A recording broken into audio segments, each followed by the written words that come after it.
দেশে সরকার কেমন গো, বাংলাদেশের সরকার কেমন জুলুম করছে আলেমদের উপর। দেখে দেখে আলেমদেরকে ভরছে জেলের ভিতর। হায় রে হাসিনার সরকার, আল্লাহ করবেন একদিন বিচার। বাংলাদেশের সরকার কেমন জুলুম করছে আলেমদের উপর। দেখে দেখে আলেমদেরকে ভরছে জেলের ভিতর। হায় রে হাসিনার সরকার, আল্লাহ করবেন একদিন বিচার। বাংলাদেশে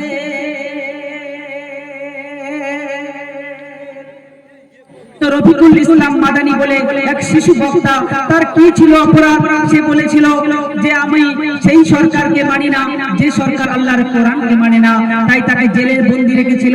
তাই তো কবি ছন্দের ভাষায় বলছে, কি করেছিল রফিকুল মাদানী একবার খুলে বল না, তাকে বেরি পড়িয়ে জেলে রাখিস, তোর কি লজ্জা হয় না?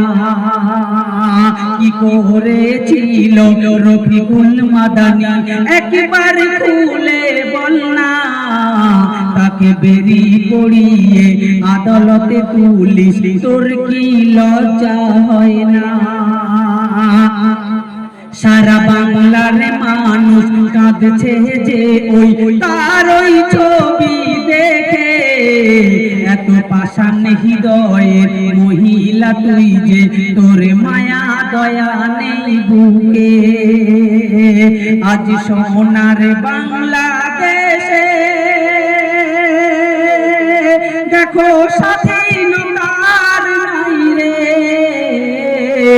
বাংলাদেশে সরকার কেমন জুলুম করছে আলেমদের উপর।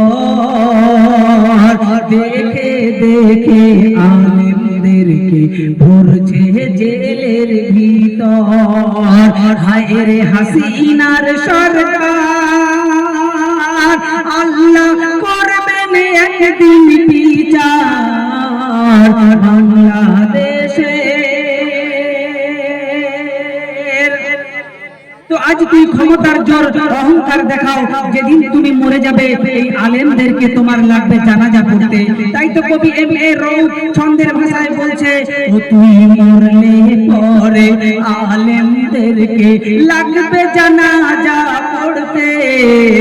কেমন করে সেই আলেমদেরকে দিস ওই ব্যথা বুকে। ও তুই মরলে পরে আলেমদেরকে লাগবে জানাজা পড়তে।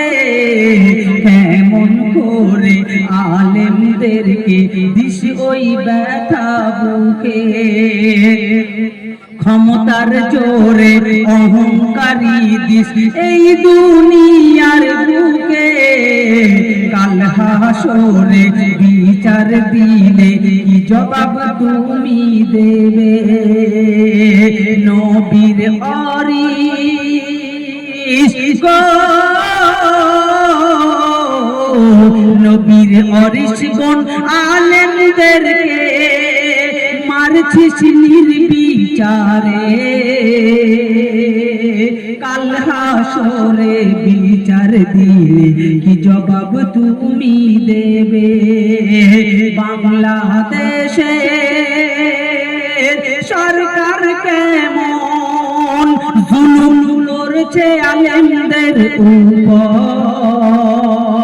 দেখে দেখে আলেমদেরকে ভরছে জেলের ভিতর। হায় রে হাসিনার সরকার, আল্লাহ করবেন একদিন বিচার বাংলাদেশে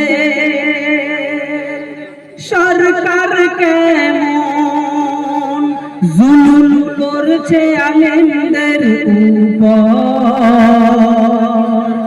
দেখে দেখে আলেমদেরকে ধরছে জেলের ভিতর শুনলেন